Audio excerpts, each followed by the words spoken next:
All right, welcome everybody to Bike Pittsburgh's Spring Advocacy Network gathering. This is one of four that we do seasonally or quarterly throughout the year.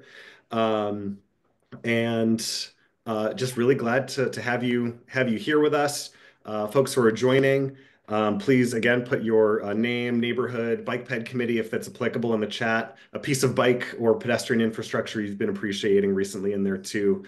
My name is Seth Bush. I'm the advocacy manager at Bike Pittsburgh. I use he/him pronouns. Uh, Light-skinned, red hair, wearing a green collared shirt today. Got a blurry background of my office behind me. It's kind of like teal paint on the walls. This is something that we're doing, practicing here at Bike Pittsburgh, is every time that we speak for the first time is describing what we look like. So for our peers, our fellow advocates here who might not be able to see us as well, they can kind of have a mental picture of what we look like as we're talking. So tonight, I invite everybody else to practice that and kind of build that into our culture for advocacy and community here in Pittsburgh of just very simply describing yourself and your context.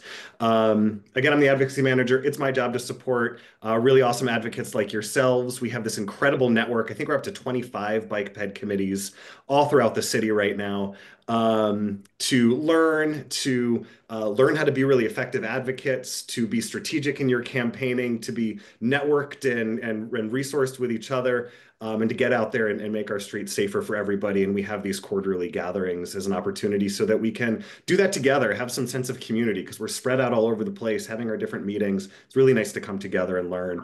And tonight, I'm really excited to be joined by Jan Rather from the City of Pittsburgh Mayor's Office, Paige Anderson from the Department of Mobility and Infrastructure, Katie Kowalczyk, and Lavender Sedlock from Friends of the Riverfront telling us about some exciting infrastructure projects from streets to trails planned for 2025 and beyond. But before I do that, I'm going to hand it over to Eric to say hello, maybe a little bit about Bike Pittsburgh and yeah, the importance of us being here. Good evening, everybody. I am Eric Bohr, the Advocacy Director of Bike Pittsburgh. Um, I, I am a light-skinned man, and I'm I'm at my house. Um, Bike Pittsburgh, I recognize a lot of people on here, so I'm not going to get too into it. But we are the Greater Pittsburgh Area's Bicycle and Pedestrian Advocacy Organization. We work on a lot of different things, such as we work really closely with the city of Pittsburgh to help implement and better biking and walking infrastructure and policy, such as the Vision Zero policy that came through, such as the Complete Streets policy from several years ago. We also try to work with other municipalities in Allegheny County to pass policies, such as the aforementioned active transportation plans and complete streets policies. We work to try to get more funding for all this stuff. We do big events such as Pedal Pittsburgh and Open Streets. And we do a lot of bicycle education of both adults, youth, as well as uh, burgeoning PRT operators. We've developed a really cool program where we get in on the training to work directly with the operators to just kind of give them a workshop on what it means to ride a bike around the city. Um, so anyway, with that, I'll pass it back to Seth. Awesome. Thank you, Eric. Uh, and I'm going to just kick it over to our friends at DOMI in the mayor's office. Really grateful for Jan and Paige joining us. I think this is Jan's second year. Paige was with us 2 years ago, but on whole, this is the third year that we have had representatives from the city around this time of year. Give us a briefing of, what can we expect to see happening on our streets or the planning processes that we can expect to see coming our way. Of course, we're a year into Vision Zero in the city of Pittsburgh as well, and so I'm excited to hear a little bit about how that's evolving and how that's taking shape. And with that, I'll pass it over to Jan and Paige. Thank you both so much for being here. Yeah, thanks, Seth. Good evening, everybody. My name's Jan Rather. I'm the infrastructure engagement specialist in the mayor's office, but work closely with DOMI and the Department of Public Works on community outreach and engagement for our infrastructure projects. I'm a white male. I'm also in my home office, got three blurred photographs behind me where I'm sitting at. I'll let Paige do a brief introduction and then we'll get started in the presentation. While she's introducing herself, I'll start sharing my screen. Thanks, Alan, and thanks, Mike Pittsburgh, for having us. It's great to see so many familiar faces. My name is Paige Anderson. I'm a project manager doing Vision Zero projects from the traffic engineering group at DOMI. I'm a white woman with long, dirty blonde hair and bangs and glasses. I'm also in my home office today. And yeah, I guess we can get going. And Paige and Jan, I apologize to interrupt you. I just want to let folks know if you have questions as we go here, which I imagine you will, please put them in the chat while Paige and Jan are sharing what they have to share with us. We will have plenty of time after that to ask questions, and the chat is a good place to keep track of that. Eric's going to be in there too. He might actually have some answers for you right off the bat. Or if Paige and Jan, if you want to be in the chat as well, you're welcome to, but you can let us handle that. So again, please hold your questions to the end of their presentation, and we can have a good conversation then. Thanks. Yeah, so this is sort of our 2025 DOMI update with a little bit of Vision Zero in here as well. I'm happy to take questions at the end too. Let me make sure I'm on the right screen. So real quickly, what we'll go over is the 1-year look back of our Vision Zero reflections. We've got updates on about 4 projects, and then we'll talk about some changes that we're excited to see coming to the neighborhood traffic calming program this year. Paige will be able to talk a lot about the Penn Ave right sizing project and some of the changes to traffic calming, and I'll be covering the other topics.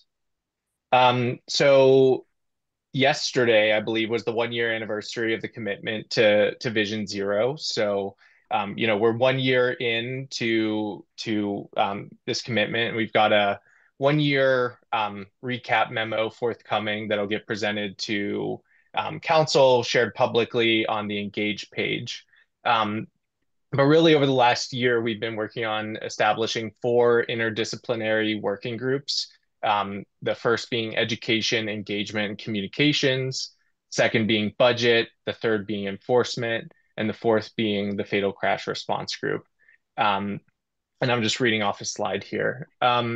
So these interdisciplinary working groups really work to bring together the city departments that are working on these things. So, the budget committee brings together folks in DOMI, in the mayor's office, in the grants office, office of management and budget, but also, is talking to external partners as well about how to raise funds. The enforcement group brings together police, county, I believe PRT is involved in that.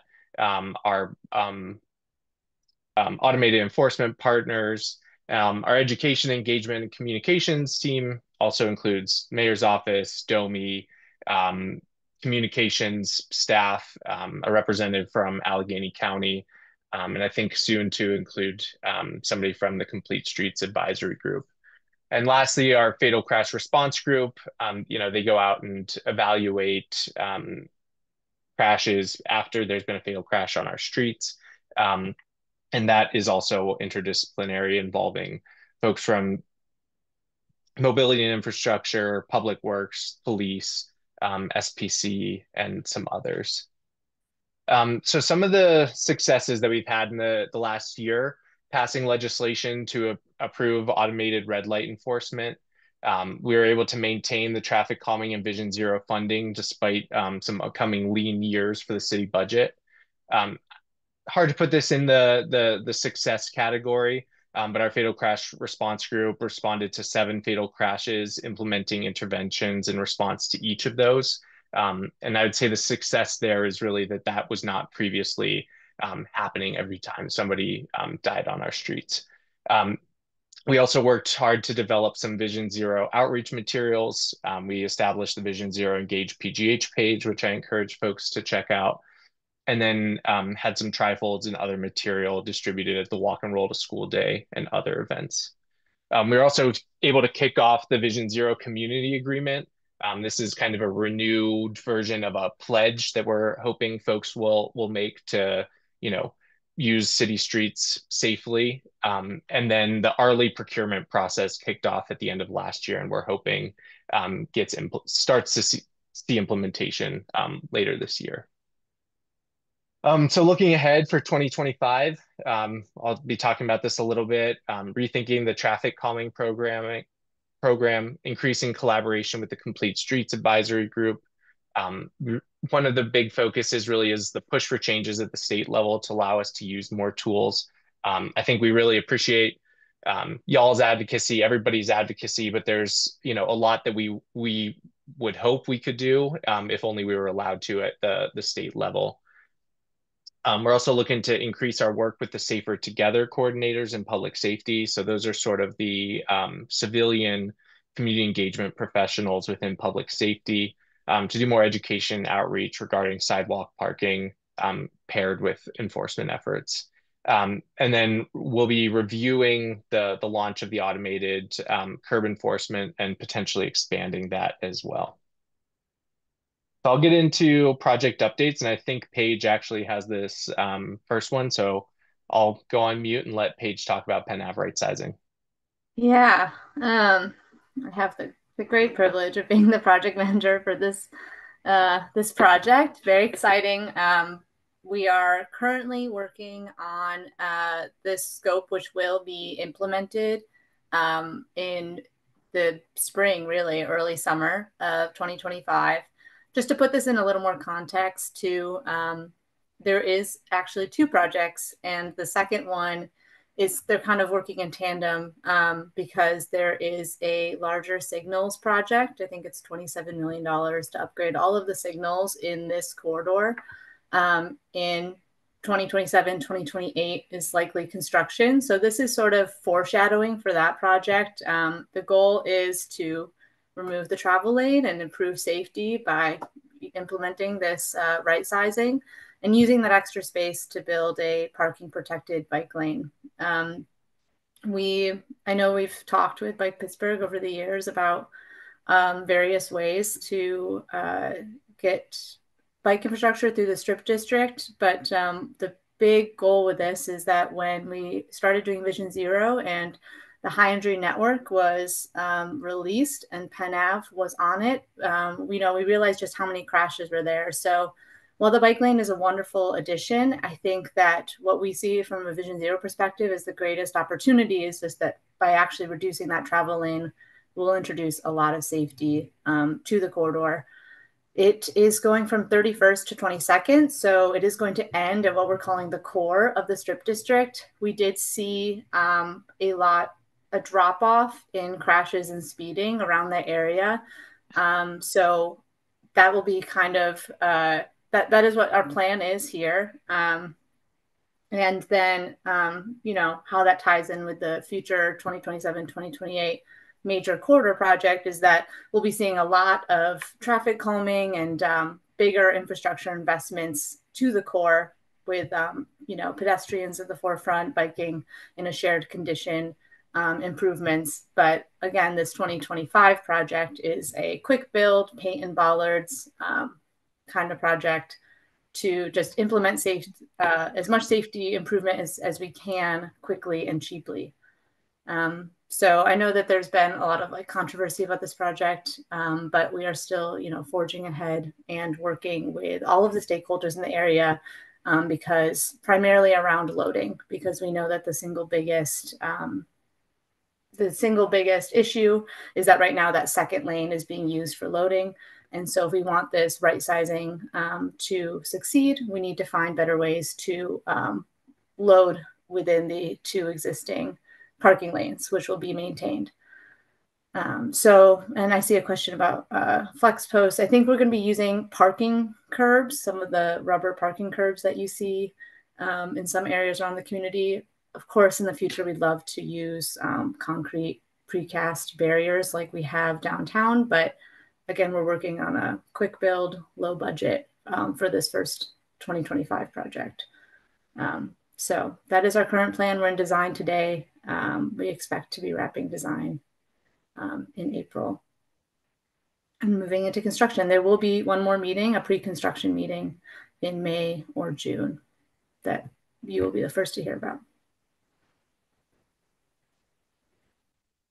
Yeah, thanks, Paige.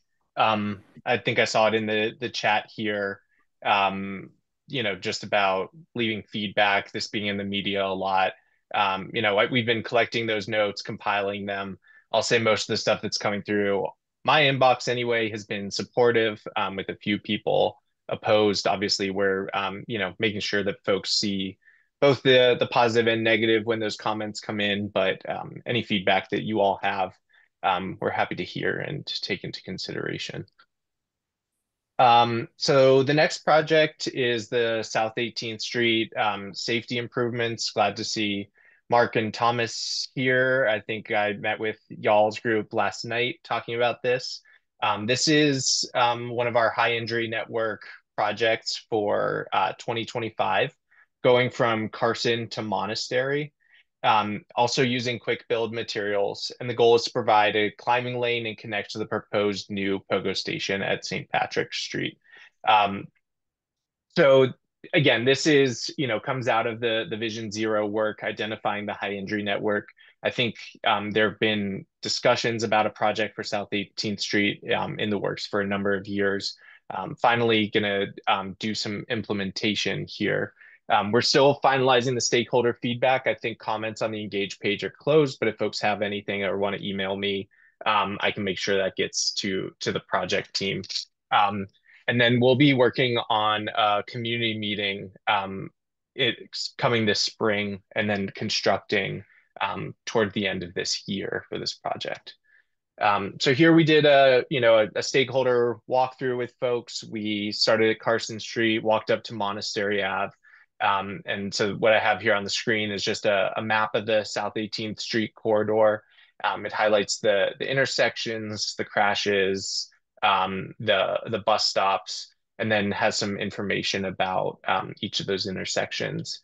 The flat section between Mary and Carson really has some of the highest volume of crashes, but the data that went into the high injury network included the period before signal improvements were made at those intersections. And so we're expecting to start seeing a decline in crashes at those intersections in the coming year. I think Mary Street and some of the alleyways still could use some improvement. So there's some thoughts about like one-way changes, et cetera, that might get implemented there. Got a lot of questions about the South 18th Street steps, which is where that climbing lane would hopefully pick up, hopefully add some better connections to the steps themselves, and then take that climbing lane up through the rest of the way up to Monastery. Mission Street has like an interesting configuration that we'll have to look at. This is a tight corridor where there's parking on both sides. And so, providing that space for the bike lane, the climbing lane might be a little bit of a challenge, but we're hoping that we can make that work by working with neighbors along the corridor to accommodate parking. The pogo station, I think, is going to go in around the St. Patrick Street steps. I think these comments were already provided, but heard them again last night that a crossing at the St. Patrick Street steps would be ideal. And then kind of looking at that Monastery curve, I think on the corridor, Monastery, other than the flats, has the highest volume of crashes, which is kind of interesting. And so looking at ways to improve that potentially as well. Folks might wonder why this project ends at Monastery. And again, it's really only this portion of South 18th that was analyzed as being part of the high injury network. There's a pretty significant drop off in the volume of crashes once you go south towards Mount Oliver on South 18th Street. This is kind of interestingly like one of the highest ridership lines in the city of Pittsburgh. And so looking at ways to incorporate bus amenities as well, I think. The next project is the West Pittsburgh Mobility Plan. So unlike the South 18th Street and the Penn Ave right-sizing projects, which have an implementation phase already lined up, this is really, kind of a planning process focusing on the mobility needs in West Pittsburgh. So Elliott, Esplin, Sheridan, and the West End, looking at pedestrian and traffic safety, connectivity and accessibility improvement, and then community placemaking and wayfinding. And the goal is to identify 5 focus corridors for future improvements. So we're still in initial engagement. There's an engage page up. We'll be also planning some community engagement this summer, hoping to get a draft version of the plan and a final version of the plan out by the end of the year or early next year. So we've really been leaning into some of the newer tools on Engage PGH. This mapping tool is one that we have started using in recent months. Allows folks to kind of drop a pin where they, might notice something in one of these neighborhoods. It's a little bit easier for us to decipher than a comment that just talks about the stop sign on that street where it turns left. We can really hone in on where people are identifying issues in their neighborhoods. There's also a survey and some other feedback tools on this page. So really encourage people to go here and leave comments and then participate as we get into the next steps of engagement for this project. The last planning project is the Boundary and Neville Streetscape Plan. Again, similarly, there's no physical improvements funded at this time, but between the intersection of Neville and 5th and the Junction Hollow Trail entrance, looking for opportunities to improve pedestrian safety, bike connectivity, and other streetscape improvements. So this would be a pretty significant investment, basically looking at the whole right of way through that area. Again, we're in the initial engagement phase here, asking for folks to leave comments on the engage page. We'll be looking at having community meetings for this project as well. One that I wasn't, sorry, this same tool is on the Boundary and Neville Streetscape Plan as well. The other one that just popped up on Engage, I didn't realize it was going to come out right before this meeting, but South 21st Street in the South Side is also going through a streetscape improvement process. So I wasn't able to pull that into the slides yet. I believe that page is live. I just encourage people to go check that out. I think that's another project that's been a point of discussion for a number of years, and the city is finally hoping to advance that. I think originally it was supposed to be like a green corridor with stormwater. Unfortunately, the way the funding's lined up and the gaps that we've had over time, we're trying to just advance the multimodal aspect of that project. There'll still be some surface level greening, but it's been really hard to finalize that stormwater funding for that project. So I'll tag team this with Paige. One of her projects has been, I think, an impetus for this, but out of Vision Zero, we realized that our neighborhood traffic calming wasn't doing enough to really make a drastic impact on road safety. It did a really great job of addressing speeding on residential streets, and we realized that's still an issue. And then so the neighborhood traffic calming program isn't going away by any means.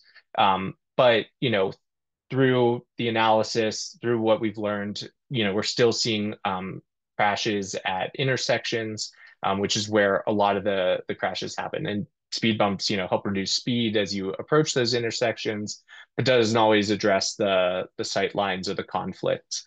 And so last year, tip of the cap to Paige for kind of looking at some new ideas for addressing 2 pretty major conflict areas, Penn and Fisk and Penn and 39th, using diverters to reduce conflicts through those intersections. And then on Main Street, it's a little bit of a steeper street that wasn't quite a candidate for speed humps, but we were able to get some induced calming there by using chokers, basically like mimicking parking, encouraging folks to park on the street, reducing the visual width of the street for folks. So we'll continue to do traditional calming projects where they're warranted, But some of the funding that's available is going to shift to more of these Vision Zero implementation projects that'll address more intersection safety, pedestrian safety. It also allows us to tie them to projects through like our Sidewalk Gaps program, which is, building new concrete sidewalks, potentially use some of that funding to build bump outs in places, just to get like a little bit, bigger impact through this program. Paige, I don't know if you want to add anything to that. I know this is like your work, so I won't take all the credit, but obviously want to give you room to talk about it. Sure, yeah. And there's a whole bunch of people in DOMI that work on this just besides me, but the traffic calming team, we've definitely pivoted.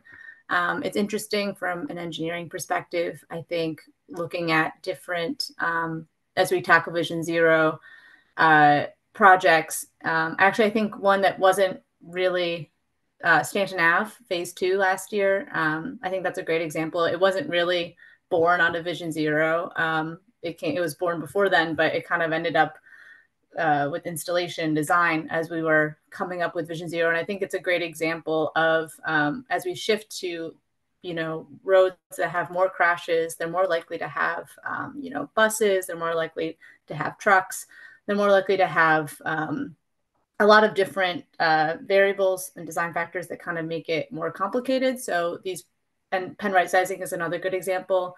We have to get a little more creative when we're working on roads like Penn Ave than we would on like a residential, quieter street. So it definitely takes more time, more design effort, more construction money. But we do see it as more important because the data really points us that we need to go to these specific places. And so far, like I know diverters, some of you may have been part of conversations we've had as early as 2019 and 2020, where diverters have been kind of on our mind as something we would like to attempt, but it was always kind of tricky to warrant it. I think when we found a location, when we saw the crash history and exactly did some field views, looked at the types of crashes that we saw on Penn and Fisk and Penn at 39th. We saw a lot of angle crashes. We saw bad sight lines. And we realized, this is really the impetus we needed to try something like this. And I think it really worked out as from an advocacy perspective, waiting till we had a place where it really made sense to try something that could be a little controversial. And the Lawrenceville community groups were so supportive, and Jan and the Lawrence, which group was it? Lawrenceville United. I don't want to give the wrong group credit, but went door to door and talked to folks in the area to kind of let them know this was coming. We did a bunch of before and after data so that if there was unforeseen changes that we weren't expecting, we could monitor that. And I think it really, worked out. So, and I think that those projects have been really successful. There was less controversy than I kind of expected, given just the kind of changes we were making. So I think, all that is to say, I think we're going to be trying to use some of these tools more in the future, especially where we see crash data that really lends itself towards these types of solutions. And then also you'll be seeing more of these bigger arterial projects, kind of like South 18th and what we did on Stanton last year and what we're planning to do on Penn this year. They're definitely take more of our time and energy and funding, but I think that, Vision Zero guides us to do what we can to reduce crashes, maximize crash reduction as much as possible. Paige, there's a question in the chat about explaining what diverters are. You're probably better at explaining than I am. Yeah, sure. If you pull up the, Eric, it seems like you're on it. Would you mind putting the Lawrenceville Safety Suite engage page linking to that? I think we actually updated the photo. So there is a photo of the current diverter at Penn and 39th. So what it is if you're familiar with a pedestrian refuge island, they look a lot like a pedestrian refuge island where we kind of push traffic into where the parking lanes end and kind of push traffic into those parking lanes and create some space in the middle where a pedestrian can cross one lane of traffic at a time and pause in that refuge island in the middle. The difference with a diverter is that the diverter extends that refuge island through an intersection and uses vertical elements. In this case, we use concrete barriers and something called quick curb to restrict movements. So at Penn at 39th, we restricted left turns coming off of 39th in the northbound direction and left turns off of Penn. And then at Penn and Fisk, we actually restricted left turns in all directions from Penn and from Fisk and all through movements on Fisk. Because what we kind of saw there, we saw the crash history and then we kind of investigated. And what we saw was that there was a lot of traffic that was trying to avoid the signals at 40th and Main. And so was using Google Maps, was sending them down Fisk. And they were with very poor sight lines kind of darting across Penn to save some time to be on Fisk, but it was resulting in, a very robust crash history. So now those movements are not only restricted with like signage, but physical barriers that stop people most of the time. Some people with some small cars have gotten, have found their way, but it seems as though with time, people are understanding that this is not a movement that's prohibited, or it is a prohibited movement. And we're seeing success increase with time as people sort of incorporate it into their mental map. And we'll be monitoring the crash history to see, if the stats line up with what we're seeing. But anecdotally, it seems like we're seeing a lot less crashes. Thanks, Paige. Seth, I don't know how you want to do questions. I can just go through the chat, or if you want to open up to people to do verbally, I'll let you run it. Yeah, I can facilitate us for sure. Thank you both for the great presentation and definitely some exciting projects that have been appearing on Engage recently, and it's always good to just like hear the debrief and a little bit behind the scenes of what's going into it. So as we enter into questions, either put them in the chat, or if you want to raise your hand using the raise hand feature that's down at the bottom of your screen under React, you can click that and click raise hand. And I just ask that, be respectful, disagree respectfully. This is obvious and is never really a problem for our group, but bears repeating because we really value Jan and Paige's time and energy so much. And I see we already have a couple questions in the chat. The first one that I want to call out is from Dave. Are there any plans to modify the stand nav bike lanes in light of comments apparently expressed by a group of local residents last fall who wanted to remove them? And I'm going to take down your screen share, so we can just all see each other. Yep.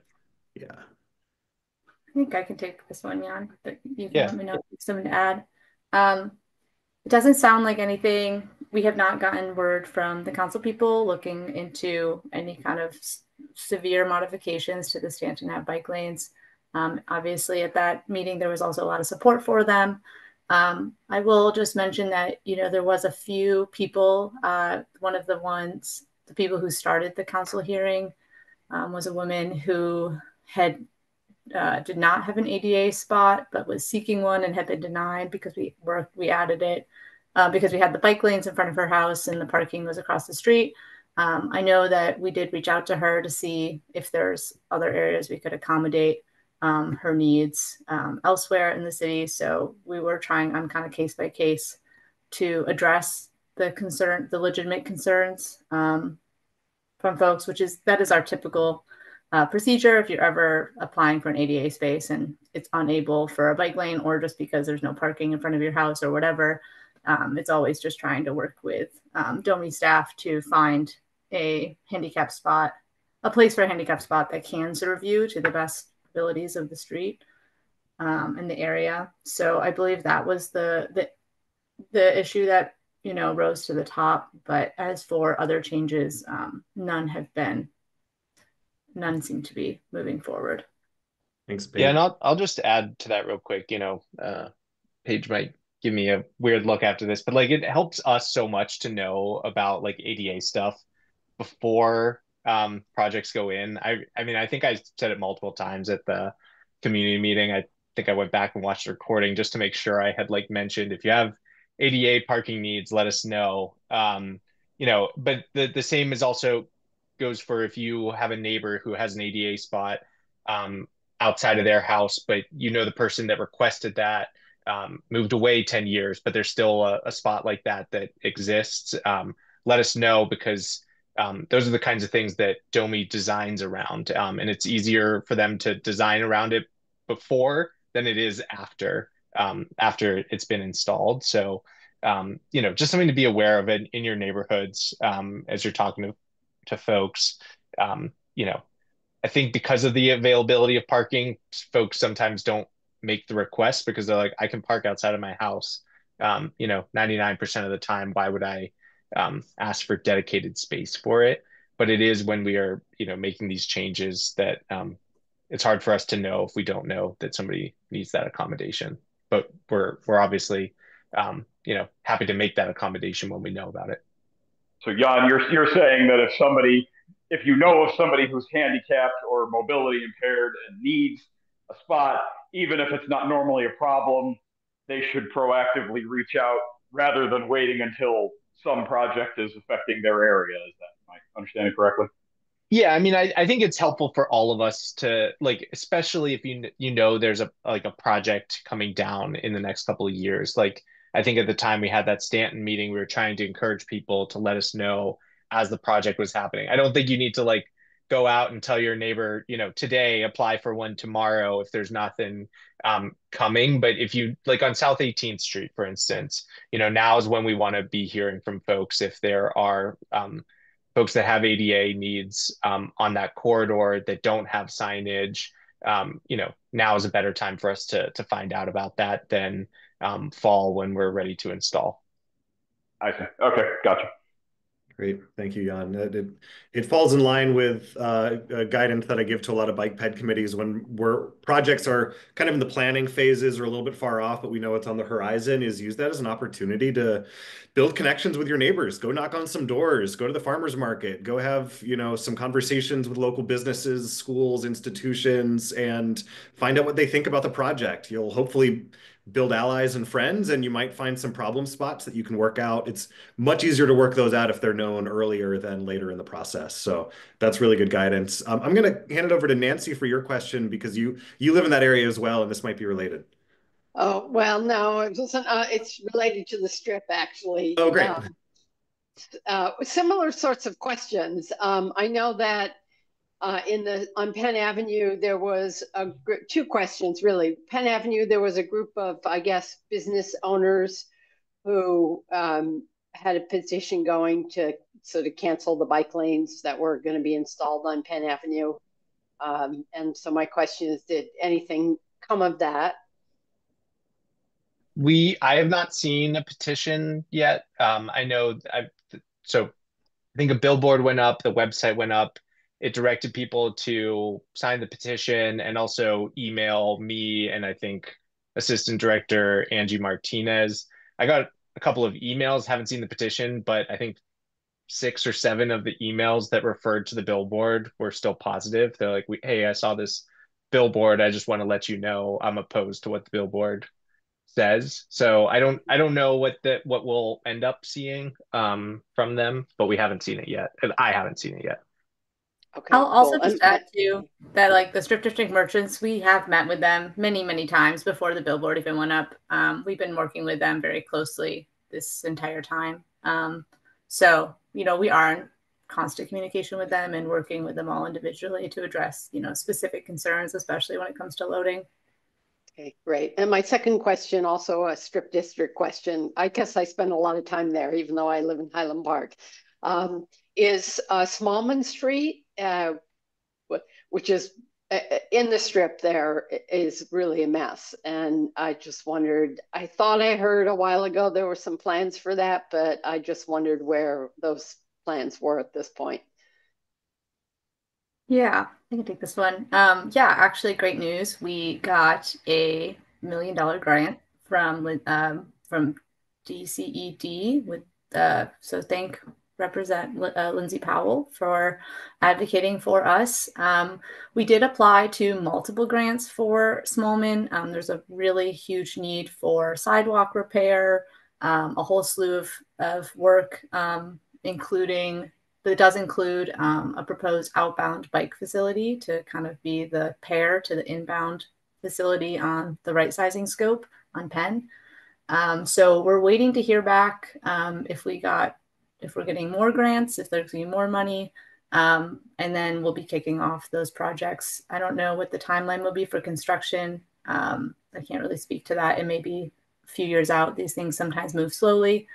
But yeah, the plan is we will be doing a Smallman project, and it will include an outbound bike facility to some extent. It will include pedestrian safety improvements, and it will include sidewalk repairs. Great. Wonderful. Thank you. Yep. Thanks, Paige. Thanks, Nancy. Tim, you're up. What do you got for us? Oh, thanks, Seth. Yeah, I was curious, is the Davis Avenue Bridge on track for completion this year? Yeah, sorry, I should have mentioned that. I I don't have the details in front of me, but I think it's supposed to be wrapping up by the end of May. Toward the end of the month, there is an Engage page that has more information.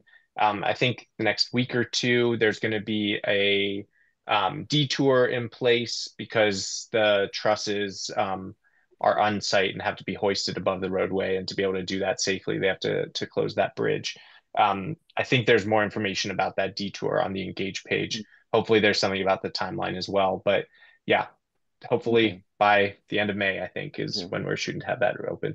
Yeah. Item number 2 is the South Side Trail coming out of Southside Works headed for Baldwin Borough.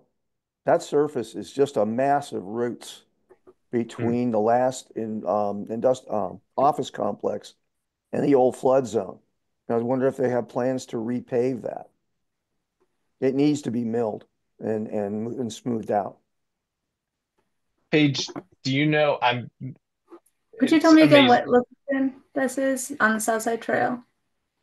Yeah, where the last office building is, and then you're headed down towards the Baldwin Borough Plump House down that way, down towards what used to be the flood zone. And Pages, so like past, like when it becomes generally the hot metal bridge to the city line at West Homestead or Baldwin.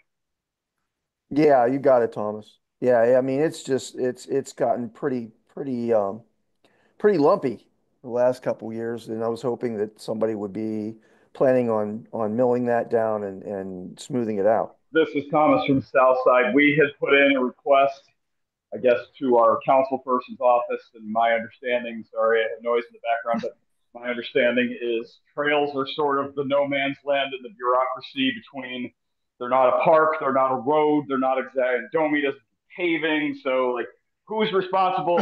Your best bet at getting asphalt is when they're shutting the asphalt plant down at the end of the season, like late October, early November. If they have any extra asphalt left at the end of the season, that's a way that they will sometimes use it up. There's not exactly any great program for it. There was an Engage PGH page a while back. I don't remember if it's still up there.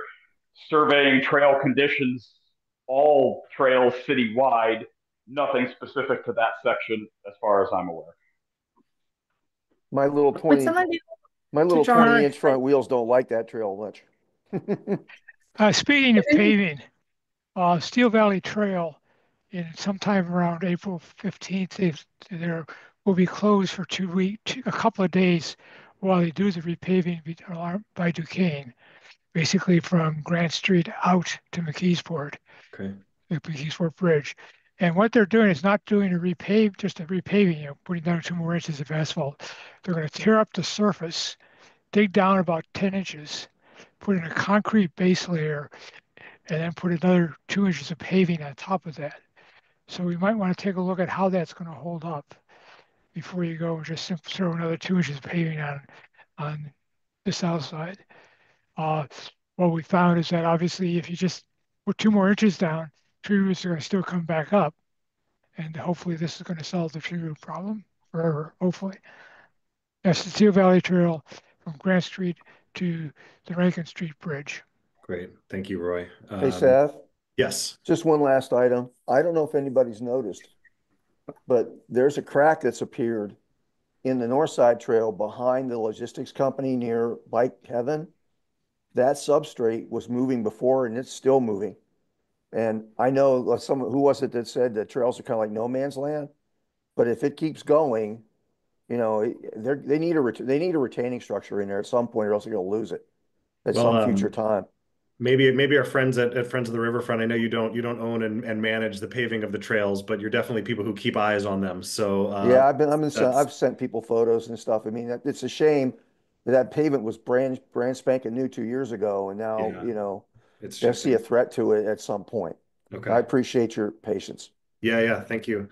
Um, I actually have another another question myself for Jan and Paige is you mentioned there's some changes coming to the neighborhood traffic calming program. I'm curious, will the application process be changing at all, and specifically the criteria that you're looking at for deciding whether or not a project is admissible for neighborhood traffic calming?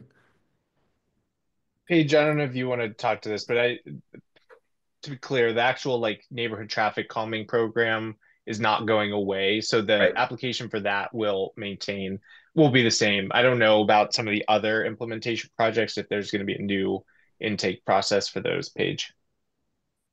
Yeah, I'm not sure. I think we are definitely creating more space for quick response, like intersection treatments, even on any kind of crash hotspot. I think the best place right now to get that information to us for is in the traffic safety 3-in-1 type. So I think that that's the best way. I'm not sure what I know that the neighborhood traffic calming program is not changing, but we are moving some of that funding to intersection treatments. So it's not just corridor treatments. And maybe we can get some more information to you on what that criteria looks like. But I imagine it will mimic pretty closely like the equity index and things that we use in the calming program. That would be really useful because I think some of the frustration that I get from people is they were like, it just doesn't make sense that our project is getting rejected for neighborhood traffic calming. So I'll be excited to see, how that might be changing in the near future here. There's I just guess too, I can add too, because I know Jan has said before, the mayor's office has said the neighborhood traffic calming program is the single most requested yes. thing at the whole level. I know everyone thinks that their street is the worst problem, and there's a lot of problems, but I'm really glad that we have this data to at least inform. But a lot of them qualify that still don't make the cut just because we don't have enough resources to go around, and we want to be equitable in how we disperse the projects. So Yeah. thanks for your patience. I wish we could do them all. I know. I mean, I know you get so many requests, and you only have so much capacity and resources. Do you think you're on track with doing about as many neighborhood traffic calming projects this year as were done last year, since it's about equal amounts of funding? I think some of that funding is going to be shifting into the intersection projects. Okay. So I don't think there'll be quite as many corridor projects because we'll be using some of it for other things. But the funding overall is still the same. Yeah, that's really good to know. Yeah. Somebody asked I think this is a simple question of Dave asked, when crash histories are listed, what duration of time does that cover? I think that's usually 5 years, right? Yeah, it's 5 years on our crash map, and that's a pretty standard like engineering guidance Yeah. that most Okay. And it usually doesn't include the most recent like full year Right. until like the middle of the current year. So we don't have 2024 crash data yet. So when we're talking about crashes now, it's 2019 to 2023. Later this year, it'll be 2020 through 2024 or whatever the 5 year period is. Yeah. So Sorry, I just had a quick follow-up with Paige on Seth's comment about the request, sort of the requesting with traffic calming and 311. Are you also looking at, I think it's still on there, the near misses on 311, because we all know that bike ped crashes are pretty underreported, so we want to make sure that they're also captured. Yeah, I think that's in the new 311 system that we launched is still there. It's always kind of like it's an odd one in the group. It's really just a data collection. We do try to look at it, but it doesn't usually hold the same weight as like the reported crashes. So I would say I know that it's not always feasible to report your crash, but if there is a circumstance where you're able to, we encourage you to and to talk to the police officer to make sure that it says it's a bike or ped crash because we know that that's so underreported. We will look at the crashes and close calls, but it's not, like official data, so it's harder to use. Awesome. Let's do one more quick question from Ben, and then let's hand it over to Friends of the Riverfront. Yeah, so I guess I had a question about, I guess, the next meeting for the PenAv right sizing, what that might be like. The first meeting was definitely, I guess, one of the larger and more, I guess, heated meetings, public engagement meetings I've been to, and you had also seemed like you tried some interesting new methods for soliciting public feedback. So I was curious, what's the next meeting going to look like?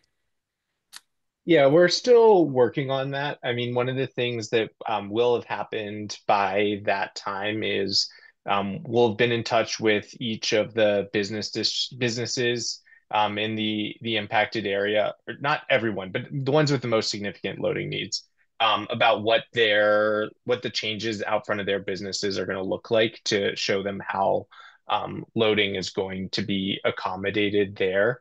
Um, I think in the last meeting, I was looking at the engage page and the slides before this. We did a lot of like background of like the why, the Vision Zero background. We've gotten to a point where, we have presented the data, we've demonstrated the need, and so we don't really feel, a strong need to relitigate that at any kind of community meeting.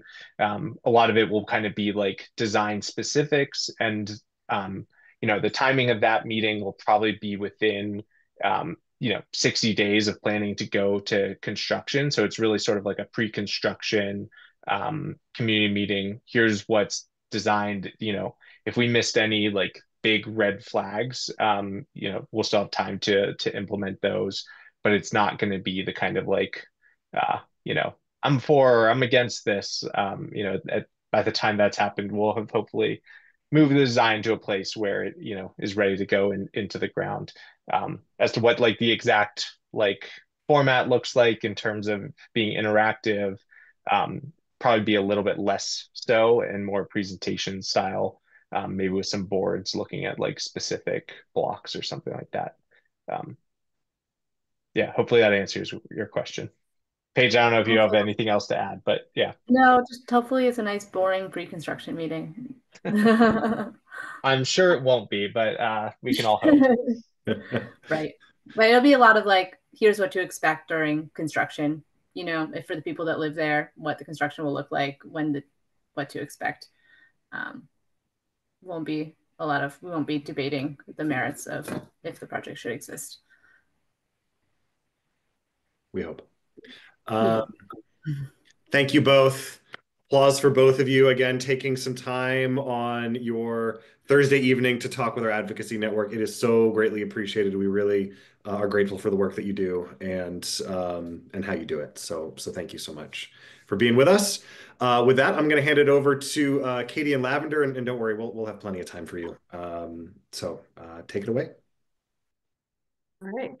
Hi, everyone. I'm Katie. I'm a landscape architect and project manager with Friends of the Riverfront. I'm on the trail development team. So we're the team that focuses a lot on the building and expansion of new trail within our system, which is exciting. I use she, her pronouns, and I'm a white woman with dirty blonde brown hair. I'm in my home office with some artwork on the wall behind me.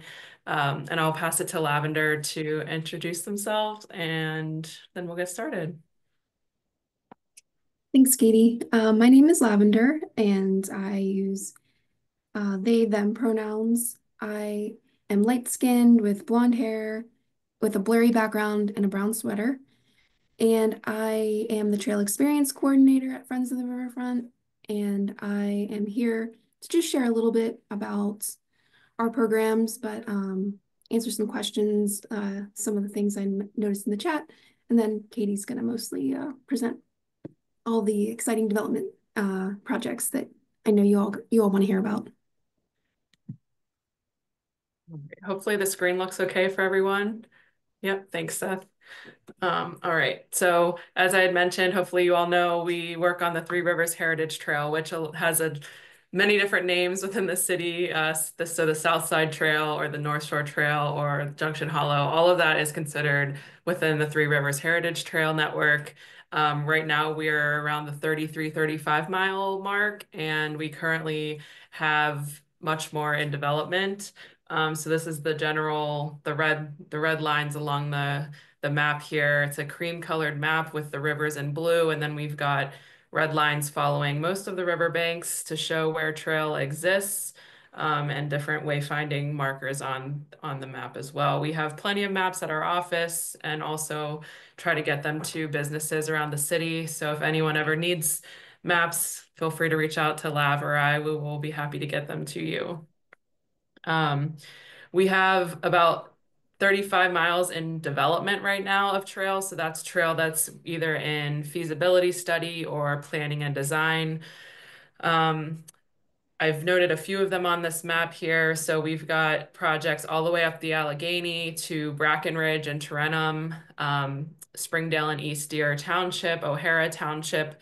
A lot of those are in design and engineering. So we're looking to get to construction document level. Brackenridge is actually going into construction this spring. So we've got about, I think, a quarter or half a mile that was completed last fall, and then we've got another quarter to a half mile that will be done this spring, which is, they're small, but trail building is often opportunistic. So we need to build when we can and when we have the funding to do so. And sometimes these small little short segments are really helpful when we start applying to other grants and other things to say, hey, we've got a segment here. You all will be familiar with the Etna segment. While it's 700 feet of trail, it really helps us make the argument in discussions of, hey, this trail goes to Millvale and then there's a gap. We need to keep going to Etna.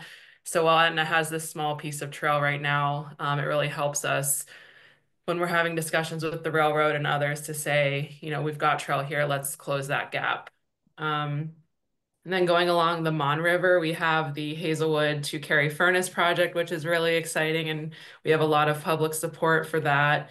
We are working on a riverfront park project in Baldwin, so where the really bumpy trail is, we are working to improve that trailhead.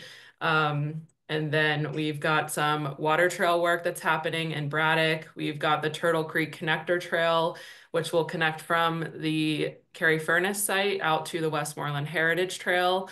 And then the VOPP, or affectionately known as the VOP Trail, which stands for the communities that it goes through, Verona, Oakmont, Penn Hills, and Plum, which will connect Steel City Rowing on the Allegheny to Boyce Park. So that's most of the ones that we've got going on. And I've got maps for some of the ones that I'd like to highlight. Ones I don't have a ton of info for, but I know are often popular and asked about, would be the Brilliant Line. I know that one was something Seth thought you guys might be interested in. Right now, the county is still under acquisition process with buying that line. So once that paperwork is complete and all those, you know, meetings and everything that goes along with that is done, we hope that we can become more involved in that. But right now, that's really between the county's economic development office and the rail line. So when we have an update, we'll be excited to share it, because we're kind of waiting on pins and needles as well. That will connect Allegheny River Trail Park all the way into Larimer Homewood area, with a lot of exciting opportunities to connect into the neighborhoods that run along that line. And then the Millvale to Etna Gap is one that we talk about every day and get questions on. We have hired a railroad consultant. He is helping us on a lot of our projects that involve railroads. I can talk more about that for Hazelwood to Cary and the Turtle Creek. But he's helping us get more meetings with Norfolk Southern for that section. There is space for a trail. As you all know, there's a quasi trail there today. But we have safety concerns for the trail. The railroad has safety concerns for their trains. So we've got drawings that show that we think a trail can work. So we're still trying to push those meetings forward. So unfortunately, it's a very slow process, but we are still trying. It's not for lack of effort. The first project I'll talk about is the Hazelwood to Cary Furnace.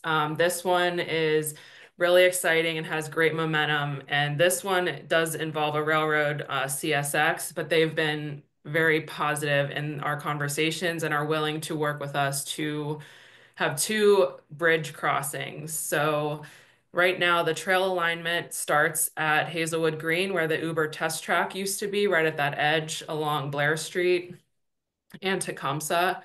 And then it'll run through the neighborhood to the Melanchthon Street Bridge, if you're familiar. It's a bright blue pedestrian bridge with very steep stairs on either side that crosses the tracks to the DPW lot. So we have one proposed bridge replacement there, which would have ramps on either side, think similar to like the Hot Metal Bridge or some of the bridges on the Gap. So there we're looking to replace that with an accessible bridge and then use the streets there to get over to the end of Duck Hollow and put another bridge there to come back onto the river side of the tracks.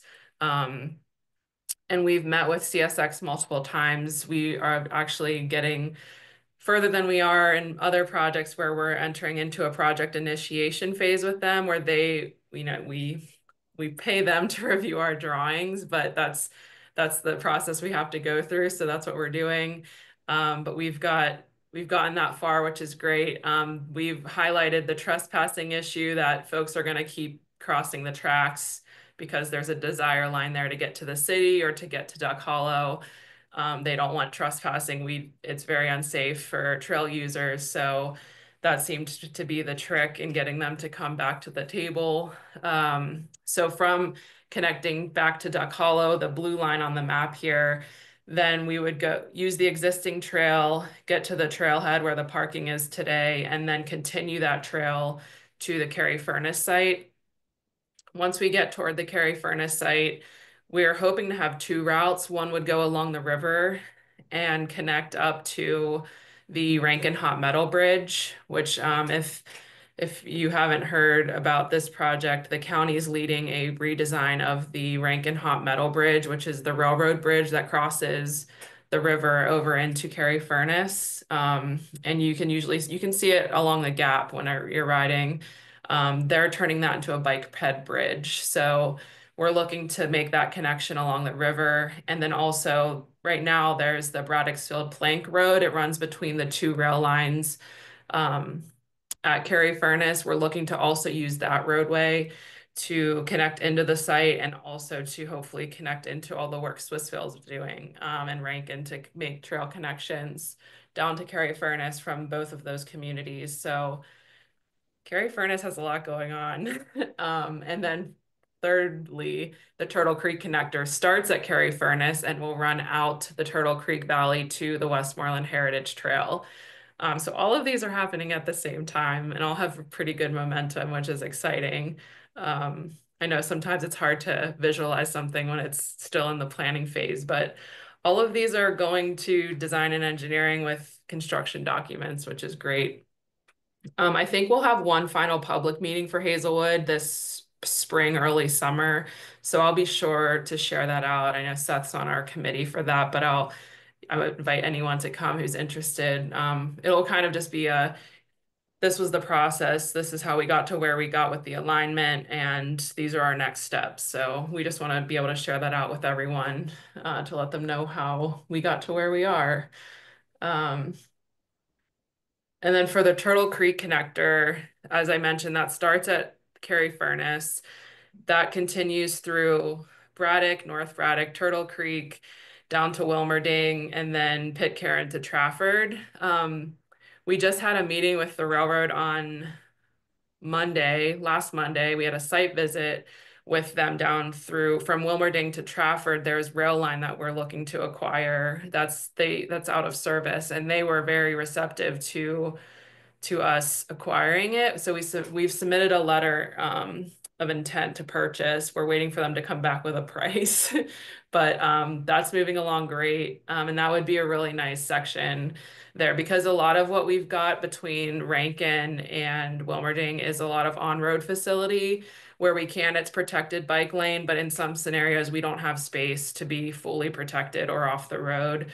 But once you get to Wilmerding onto the Westmoreland Heritage Trail, we will have space if we are able to acquire the Norfolk Southern property to have a totally off-road trail, which would be really exciting and be a lot more accessible to a lot more trail users and families. So This one's moving along well. We had a meeting with the municipal leaders last night, and they're very excited. And we're just still looking to make sure that their communities know what's going on and that we can keep them up to date.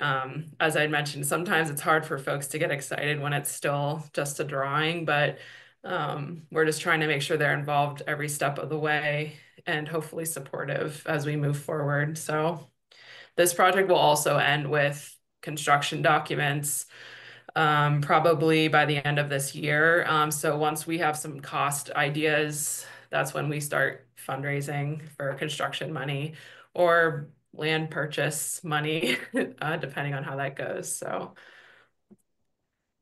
another one that we're working on is the VOP. This one's also going to full construction drawings. This one is a mix of on-road and off-road infrastructure. These kind of images on the map here show trail that's off-road, but we do have a section in Verona to Oakmont that we're looking on Allegheny River Boulevard to put separated protected bike lanes with bollards. So this has been a big effort with PennDOT to work on getting a bike lane here, and has been a lot of work to talk with residents and reassure them that this won't cause huge traffic jams and won't, ruin their commute. So this has been a lot of effort to work through this. So we're still kind of finalizing the details here, but this is probably the more critical on-road point with the busiest traffic, which is why we feel there's a need for the protected bike lane. So we're working through that. But that connection would be great through, from the Allegheny River all the way to Boyce Park, is pretty exciting, and a lot of great, going through some farmland in Plum and Penn Hills. It connects to a lot of community parks, which is exciting. I think it would be about 13 miles when it's done. So it'd be a pretty nice section of trail to add to the county's trail network. And I will pass it to Lab to talk about some survey results. Unless they got kicked out there. There they are. You're on mute, Lab. Oh, thank you.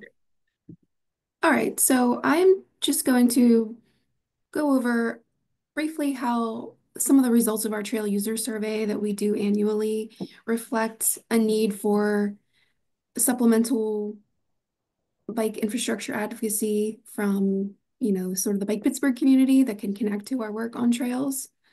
And so in the trail user survey, I have three graphs here indicating the results. The first one is the trail gap impacting you? And of a 206 respondents, 135 of them said that the trail gap was impacting them. And a good bit, 53, said that it was not. So most people are impacted by these gaps. And the second graph shows the sort of the demographics of who is responding to our survey and how they use the trail. The majority of the respondents are biking on the trail, with, zoom in here.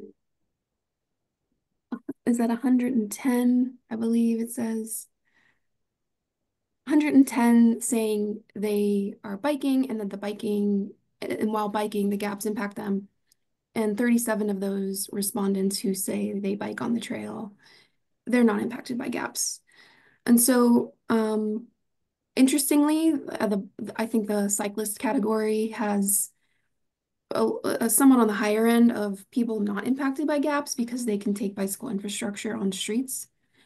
But then you have pedestrians, commuters, joggers, and people socializing on the trail coming in a close second, third, fourth, and fifth, with a majority of those trail users impacted by gaps, but then essentially every category, which involved things like birding and the arts and group gathering and roller skating, they were all impacted by trail gaps. And so in the survey, we asked, what trail gaps impact you the most? Which ones would you really like to see closed? And we had the highest number of responses regarding the Millville to Etna gap and beyond. So 55 people responded that they would like to see not just Millville to Etna, but continuing up the Allegheny River to be complete. 36 respondents, which was the second highest, said the Lawrenceville to Strip District gap was most important to them. And then followed by 20 respondents saying Duck Hollow to Hazelwood, and Carey Furnace was their most desired trail gap to complete. And then the South Side Gap, which, if you're familiar, is a small detour off of trail. And we'll look at some pictures in the next slide, but it's a small gap that is impacting at least 7 trail users according to the survey. And then I did list a few honorable mentions. There was a few mentions of survey respondents wanting to see West Hall to Neville Island to Montour Trail completed, and 2 vocal interests in connecting Oakmont to Pittsburgh. And then I threw in a shout out to connection to the South Hills because I live in Dormont. And I would like that too. So we can go to the next slide, Katie. So here I was just exploring how Bike Pittsburgh advocates could also benefit from doing some additional infrastructure advocacy around the trail gaps. So we have sort of this ongoing issue with many people wanting to see the Millville to Etna gap complete. And the conversations are in progress with the train companies, but as we know, it'll take some time. We're not really sure when that's going to happen. And so actually these images are switched. So there is some options that we could discuss around this gap and how to better serve, especially cyclists who are looking to get around this gap. So some of the ideas that I was throwing out here to sort of, in the short term, get around the gap is the first one, improving the street conditions and the signage in Millville. I don't know if any of you have ever scouted out the street route and through Millville around the gap. The street is in really bad condition and has very little room for sidewalks, but at the minimum, having the street not be falling apart could be helpful. And then secondarily, improving the bike infrastructure on Butler Avenue. So using the other side of the river to get around the trail gap, which I'm sure a lot of bike commuters do. I do that myself. And then the Brilliant Bridge connection, which Katie had mentioned is not a Friends of the Riverfront project, but that is an important project that could connect East Liberty and a larger demographic of like Pittsburgh neighborhoods to Allegheny River Trail Park and Aspinwall, and could temporarily sort of get us around that trail gap. And then I would love to hear some of your creative ideas, or see some advocacy around that. And then with the Strip districts, we have a gap between Lawrenceville and the Strip. And the Lawrenceville to Strip district gap, I believe, is being addressed by on-street infrastructure projects. But that would be something I would love to hear more from like DOMI or Bike Pittsburgh about how we could continue to strengthen that little gap and corridor there. And then finally, which I think has the most potential in the short term, is the South Side gap around the High Line. That small detour is, in my opinion, fairly dangerous for bikes and pedestrians. And so I would love to see more bike lanes, traffic lights, high visibility signage, improved sidewalks. I'm not sure which combination of those things, but I think it would be helpful to look at some of these gaps, especially the south side gap, and see that even if it is a street route, that we can make it as safe as possible and enjoyable as possible. So then the next slide is just a little bit of information about the Trail Ambassador Program, which I manage the Volunteer Trail Ambassador Program. This is our 3rd season. And if you're not familiar, it's a seasonal commitment to going out on the trail on your own time. Most of our ambassadors are cyclists, and some of them are roller skaters, a few are pedestrians or walkers, I guess you could say. And they go out on the trail, they wear their green vests, it says ask me a question, they distribute maps, they help trail users, but they also report conditions, take photos, and tell positive stories or report challenges. And so a lot of our trail ambassadors really pride themselves on reporting trail conditions, and they see a lot of results. So they report to me, I share with our stewardship team, and our stewardship team works with the city of Pittsburgh to address as many of the bumps in the trail, cracks in the trail, trees down, signage problems. We work to fix those things, but they also can do a lot more. They help out at events. They, this year, will be invited each month to a group volunteer ride. So we're going to ride the trail together once a month and sort of have the community aspect rather than always being like out there alone. And you're also welcome to lead group trip experiences. And then our other volunteer program that you can partake in this season is the stewardship program, which actually kicked off tonight. But you can always join these seasonal commitments throughout the year. It's never too late. But I should say the ambassador program runs from April to October. Stewardship's program runs from March to October. And the stewardship program is also independent. You go out on your own time, but you adopt a segment of the trail and you take care of it. And so you get a lot of trainings that are free and fun and educational, and you get equipped with some materials and some tools. And you also have the opportunity to report conditions. So those are two, whether you like biking around or whether you like getting your hands dirty, there's opportunities to both do that and kind of stay in the loop and keep us aware of the needs on the trail.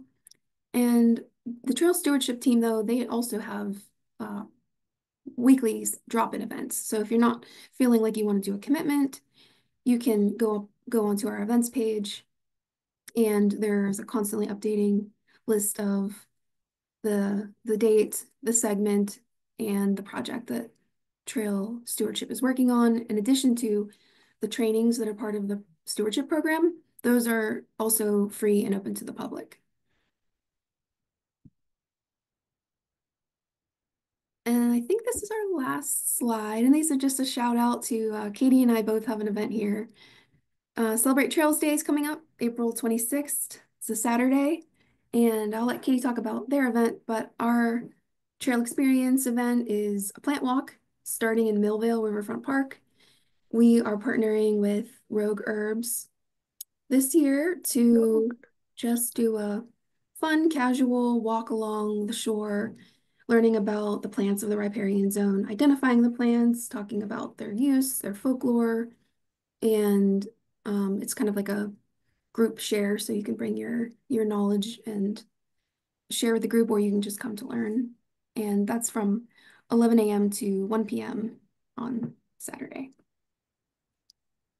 Yep, and then the trail development team is hosting a bike ride for Celebrate Trails Day. So we will be starting at Southside Riverfront Park and riding over to the point, and then riding back toward Hazelwood to the Hazelwood Brew House. We really wanted to support a trailside business and spend some time there. So we use the time to usually stop at the point. Everyone can have snacks, take a drink, take a take a beat and we'll talk about some projects some updates we have, and then we'll continue on and chat and hang out at the brew house afterward, and then everyone can go their merry way or we can ride back together. But it's just a way to get out on the trail and celebrate the day.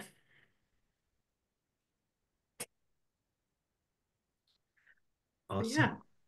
Yeah, Happy and to we can take questions, or right. we have our emails here if anyone wants to reach out to us afterward as well.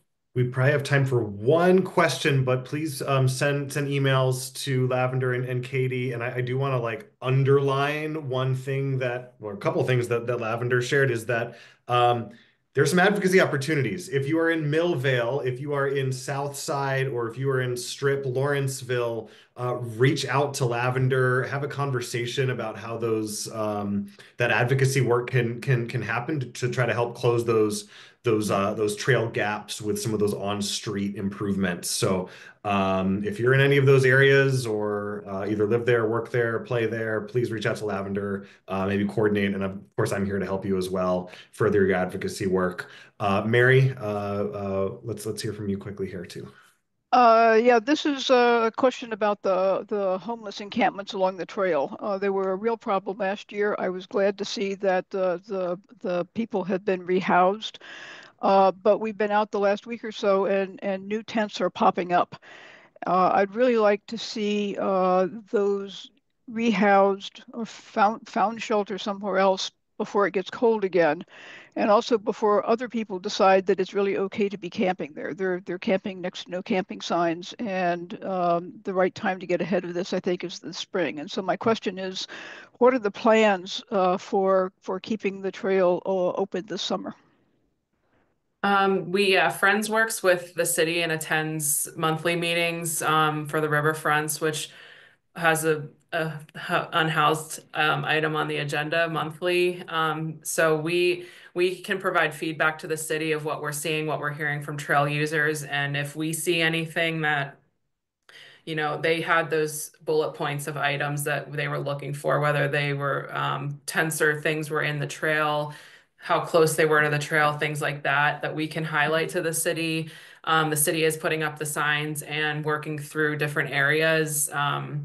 But we really are there to participate in those conversations and hear what the city has to say. We don't enforce anything other than going in to help support cleaning up areas afterward with our stewardship team. So we try to work with the city and let them know what we're hearing, but the enforcement of that is not something that we participate in or have the power to Okay, participate so in. see, so you have a voice at the table. Let me, on behalf of other trail users, and some of the businesses have talked to me also, encourage you to encourage them to stay ahead of it this year. Mhm.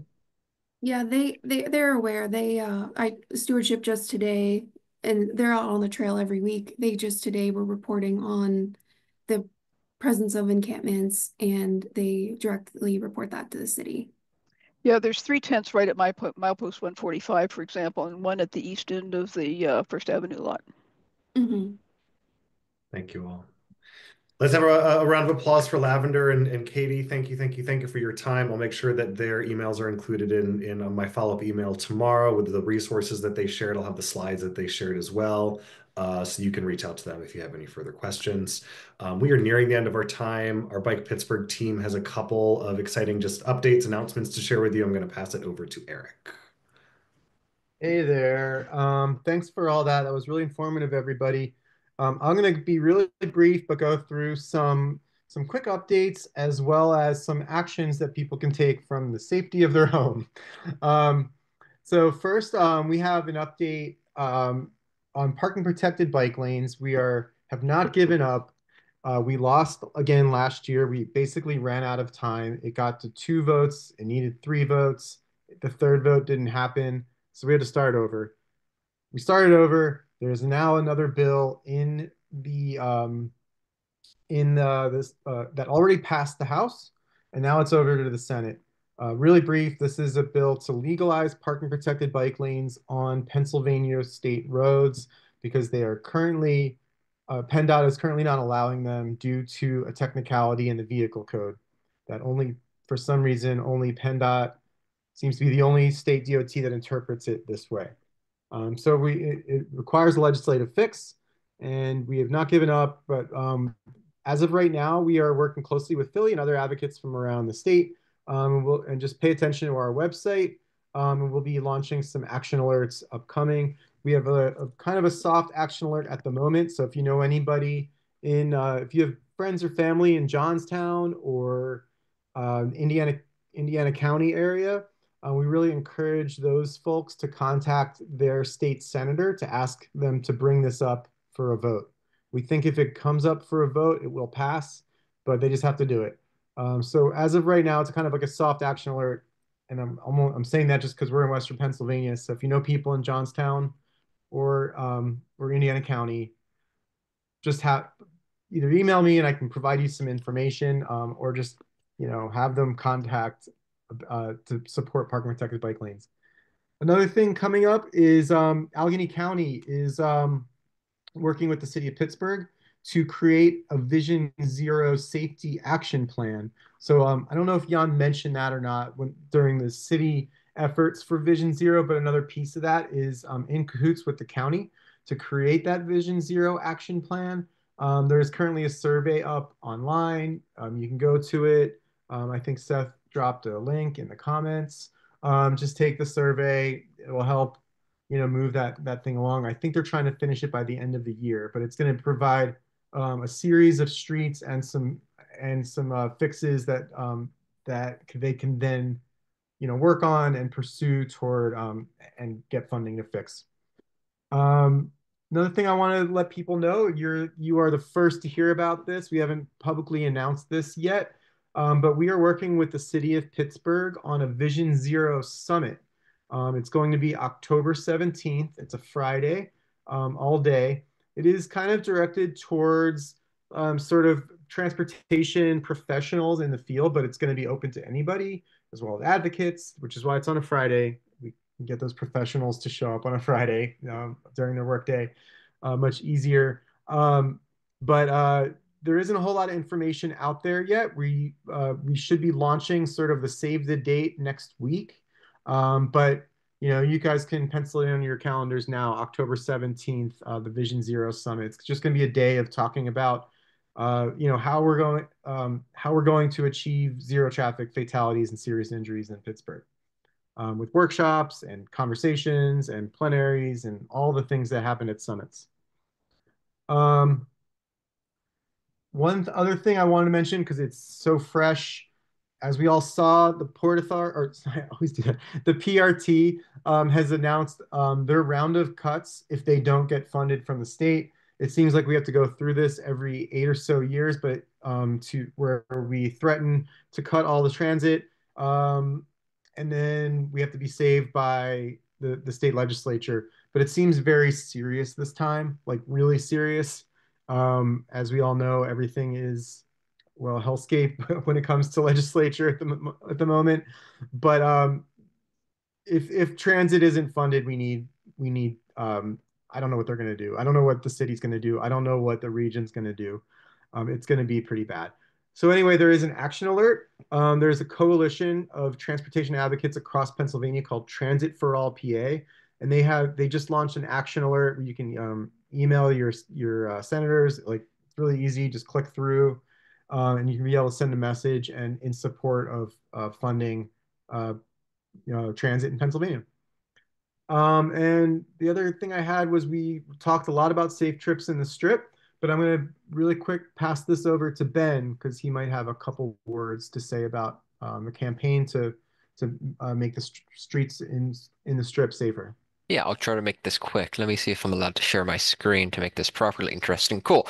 Yeah, so hi, I'm Ben. I lead the Bike and Pedestrian Advocacy Group in the Strip District, Strip Safe Streets. And as Eric touched upon, right now we're leading the effort to try to make sure that right sizing happens.